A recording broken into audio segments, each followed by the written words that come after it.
tayo na Carabao manure.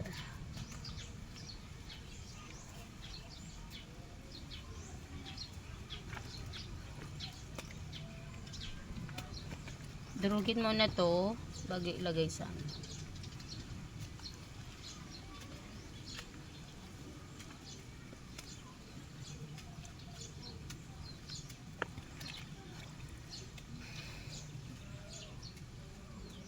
Nakakatakot kasi bumili ng gulay ngayon sa palengke kasi lahat sinasawsaw, lalo na yung kamatis, talong, sitaw, lahat sinasawsaw na, saging.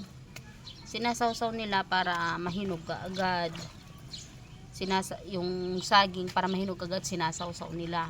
Meron din yung kamatis, sinasawsaw nila para magtagal siya ng 1 week to 1 month. Depende sa solution na nilalagay nila, sa chemical na nilalagay nila. Para siyang formalin, isang inject lang ang isang timba. Isang inject lang na yung syringe na ganito kaliit lang, isang drop lang siya. Yun na yung inilalagay nilang tatagal na yung buhay ng mga gulay. Yung mga talong, kaya makikintab yung mga talong at titigas pa rin siya kahit maghapon na, matigas pa rin.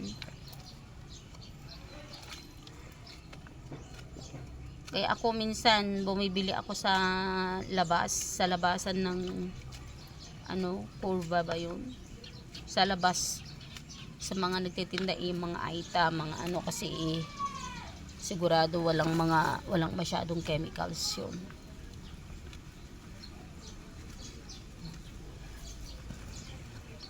Pakuha ulit ako ng meron akong kapitbahay dito na tagakuha ko ng ganito, 100 isang sako. Binibili ko sa kanya ng 100 isang sako.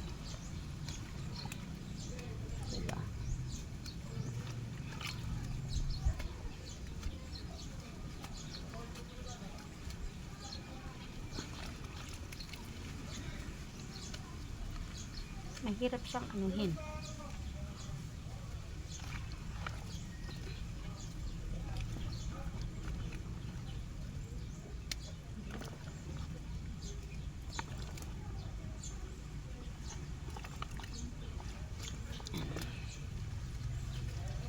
Yung mga baby ko naman kasi hindi sila alagain, mga anak ko. Malalaki na sila and madali silang mautusan.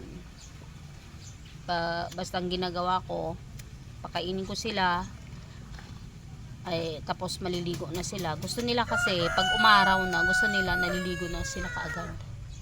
Yan, pag na sila, nakaligo na sila, yan, pupunta na sila sa mga kapitbahay, nakikipaglaro na sila.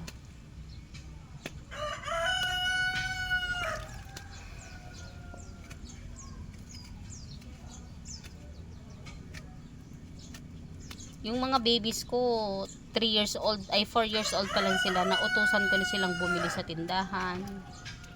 Kasi lalo ako na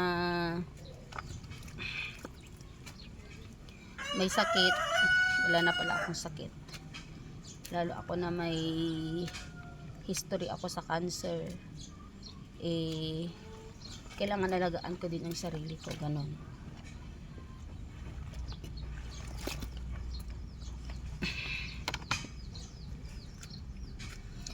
Hindi pagiging child abuse yung uutusan mo yung anak mo na bumili at gumawa ng mga bagay na alam mong kaya naman nila.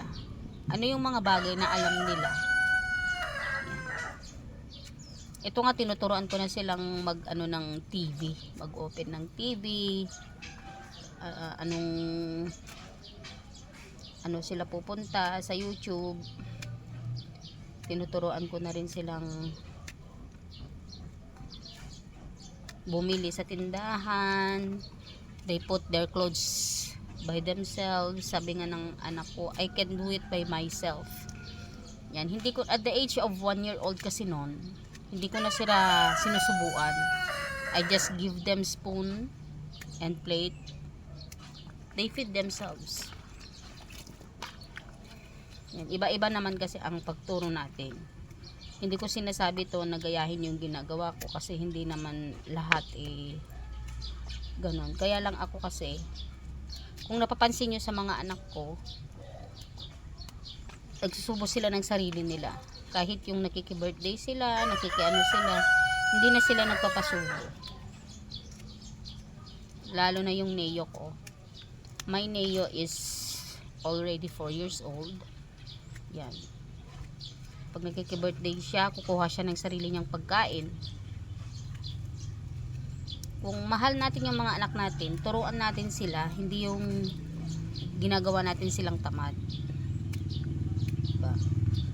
Kasi pag lumaki sila, meron pa nga yung mga parents na very proud sila na walang alam yung anak nila, na hindi sila marunong magluto, na hindi sila, na ang alam lang nilang lutuin is itlog lang, noodles, kanin, hindi pa daw sila marunong magluto ng, and they are very proud of it. Pero ako hindi. Bakit ko pagmamayabang na hindi marunong magluto yung anak ko? Nakakahiya yun, lalo kapag college na siya, high school na siya, hindi pa siya marunong magluto. Hindi nakaka-proud yun. Hindi mo dapat kinikwento yun kasi nakakahiya. Pero yung mga iba, tuwang-tuwa pa sila, na tatawa pa sila na yung anak ko, hindi nila alam magluto ng ganito, ganyan. Pero kung tinitignan mo naman yung tao, normal lang naman ang ano niya, buhay nila.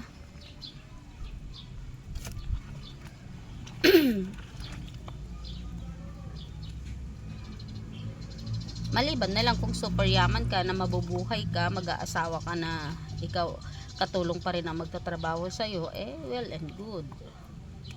Pero kung nasa katamtaman ka lang naman ng buhay, tapos very proud ka pa na yung anak mo walang alam gawin, pangit. Ako yung mga anak ko, pinapakita ko yung trabaho ko. Pag nandito ako sa garden, maliban sa may mga pananim doon kami sa farm, meron din akong sariling garden dito sa tabi ng bahay ko, para hindi lang sa nagre-recreation ako, hindi lang sa nililibang ko sarili ko, kundi nakakapag-produce pa ako ng gulay na masustansya. Kasi hindi ko naman nilalagyan ng mga pesticide. Hanggat kayang puksain yung mga insekto, I can do it by my own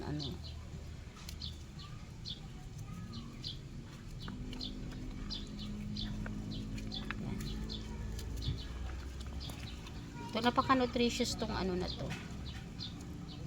Kasi na-ferment na siya. Itong mga manure.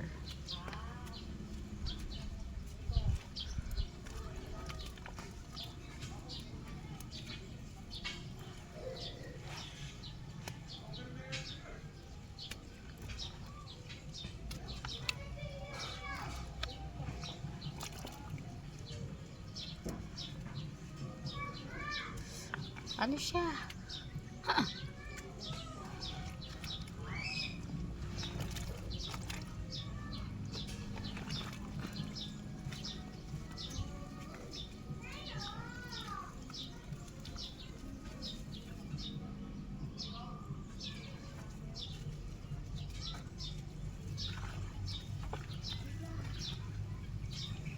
Sabi ko kay Amora kanina, Amora, feed your ading, give him food. Sabi naman ni Neo, no Aite, I can do it by myself. I'm okay, sabi niya. Natutuwa na lang ako sa convo ng mga Junakis ko.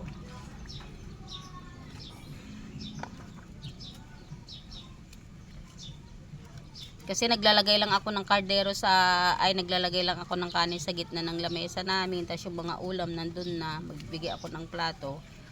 Kuha labas sila ng pagkain nila doon. Para matansyan nila, kasi ayaw kong sanayin na ako yung nagbibigay ng pagkain nila, tapos hindi naman nila mauubos. Mas maganda na sila na mismo ang kukuha ng pagkain nila, tapos matatansyan na nila kung kaya nilang ubusin or not. Diba? Nag-order pa ako ng net para dito. Net. Ilagay ko dito sa taas para hindi masyadong Nasusunog tong mga ano ko, gulay-gulay ko.